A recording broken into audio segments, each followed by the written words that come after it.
চারজন স্টার্টিং 11 খেলতে চাই, এটা নো ডাউট। আমি যখন না খেলি এটা তো ভুল। হংকং যাওয়ার আগে বিমানবন্দরে আক্ষেপ ঝরেছিল অধিনায়ক জামালের কণ্ঠে। শেষ মিনিটের গোল হজম করে ৪-৩ গোলে হেরে যাওয়া বাংলাদেশের আফসোস করারই কথা। সেই আফসোস এবার করলেন তপু বর্মন।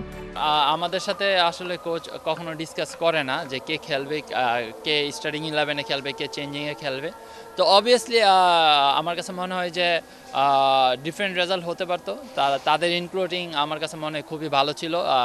সেকেন্ড হাফে যখন তারা নেমেছে আমার কাছে মনে হয় যে হ্যাঁ, অবশ্যই সিনারিটা চেঞ্জ হতে পারতো। জামাল ও কোচের দ্বন্দ্ব নিয়ে যে গুঞ্জন রয়েছে তা তপুর চোখে ভিত্তিহীন। এই জায়গায় কোনো দ্বন্দ্ব নেই। এই জায়গায় সবাইকে একদম হামজা আপ টু বটম, হামজাকে যেভাবে কোচ দেখেন এবং সব জামালকে সেভাবেই দেখেন, এবং আমরা যারা প্লেয়ার আছি সবাইকে সেমভাবেই দেখেন।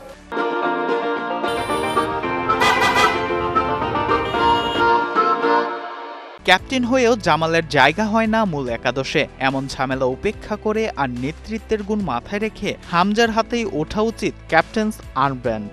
লেস্টারের হয়েও তো নেতৃত্ব দেওয়ার অভিজ্ঞতা আছে হামজার। Today tomorrow he was a captain আমার কাছে মনে হয়, এবং সে অলরেডি ক্যাপ্টেন, বিকজ আমরা সেটা সবসময় চিন্তা করি এবং তার যে ইনস্ট্রাকশন এটা আমরা সব প্লেয়াররা শুনি। হংকংয়ের বিপক্ষে অ্যাওয়ে ড্রয়ে স্বস্তি আছে। সেই স্বস্তি আনন্দে পরিণত হয়েছে টিম ওয়ার্কে। দুর্দান্ত ফুটবল যে খেলেছে বাংলাদেশ। এবার নভেম্বরে লিখতে হবে ভারতবধ কাব্য রচনা।